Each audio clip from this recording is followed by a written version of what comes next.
পেহেলগামে সন্ত্রাসী কর্মকাণ্ডের ফলে ২৬ জন পর্যটক নিহত হওয়ার পর পাক ভারতের মধ্যে যুদ্ধ অবস্থা বিরাজ করছিল। সেটার একটি শুরু হয়ে গেছে গতকালকে রাত্রে থেকে। গতকালকে ভারত পাকিস্তানের উপরে আক্রমণ চালিয়েছে, পাকিস্তান পাল্টা আক্রমণ চালিয়েছে। যেহেতু বাংলাদেশ ভারতের প্রতিবেশী, তাই বাংলাদেশের উপরে যে এটার আঁচ পড়বে না সেটার আমরা মনে করতে পারি না। ভারতীয়দের অনুপ্রবেশ বাংলাদেশে, এই ব্যাপারে কথা বললেন বাংলাদেশের জাতীয় নিরাপত্তা উপদেষ্টা জনাব খলিলুর রহমান। জাতীয় নিরাপত্তা উপদেষ্টা খলিলুর রহমান বলেছেন, বাংলাদেশি নাগরিক উল্লেখ করে সীমান্ত দিয়ে ভারত থেকে মানুষ প্রবেশ করানোর বিষয়টি গ্রহণযোগ্য নয়। পররাষ্ট্র মন্ত্রণালয়ে সাংবাদিকদের সঙ্গে আলাপকালে তিনি একথা বলেন। উল্লেখ্য যে ভারত ইচ্ছা করে পায়ে পাড়া দিয়ে বাংলাদেশের সঙ্গে ঝগড়া করার চেষ্টা করছে। অর্থাৎ ভারতীয় নাগরিকদেরকে, বিশেষ করে কলকাতা, ত্রিপুরা, আসামের নাগরিকদেরকে বাংলাদেশি বলে অনুপ্রবেশ করানোর জন্য, অর্থাৎ পুশিন করানোর মাধ্যমে বাংলাদেশের সঙ্গে একটি ঝগড়া বিবাদ বা যুদ্ধের মানে চেষ্টা করছে বলে বাংলাদেশের সরকারের ধারণা বা জনগণের ধারণা। এই ব্যাপারে মুখ খুলেছেন ডক্টর খলিলুর রহমান।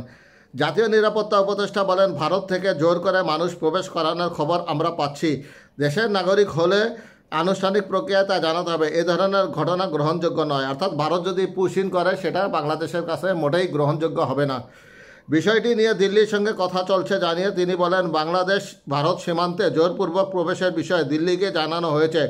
কোনো বাংলাদেশি নাগরিক হলে আনুষ্ঠানিক প্রক্রিয়ায় তাদের পাঠানোর কথাও বলা হয়েছে। বুধবার ভোর 4:30 থেকে মাটিরাঙ্গা তাইন্দং সীমান্ত দিয়ে 15 জন, গোমতী ইউনিয়নের শান্তিপুর সীমান্ত দিয়ে 27 জন ও পানছড়ির লোগাং ইউনিয়নের রূপসেনা পাড়া সীমান্ত দিয়ে 24 জন সহ মোট 46 জন ভারতীয় নাগরিককে অনুপ্রবেশের অভিযোগ করে আটক করে বিজিবি। আটক ব্যক্তিরা নিজেদের গুজরাটের বাসিন্দা বলে দাবি করেন।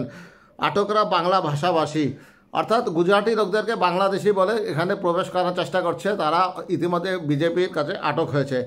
তাদের গুজরাট থেকে বিমানে করে সীমান্তে নিয়ে এসে বিএসএফ সদস্যরা শান্তিপুর সীমান্ত দিয়ে বাংলাদেশে অনুপ্রবেশ করায় বলে জানা যায়।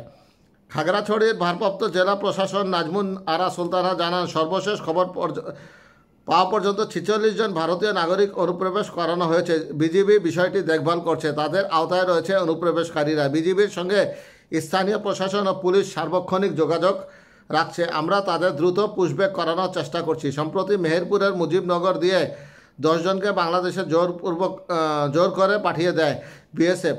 আটকরা বিজিবিকে জানান, বিএসএফ সদস্যরা কাঁটাতারে বেড়া খুলে বাংলাদেশের মধ্যে তাদের ঠেলে দিয়েছে। অর্থাৎ তারা ইচ্ছাকৃতভাবে বাংলাদেশের সঙ্গে যুদ্ধ বাঁধানোর চেষ্টা করছে। তা মোটেই গ্রহণযোগ্য হবে না।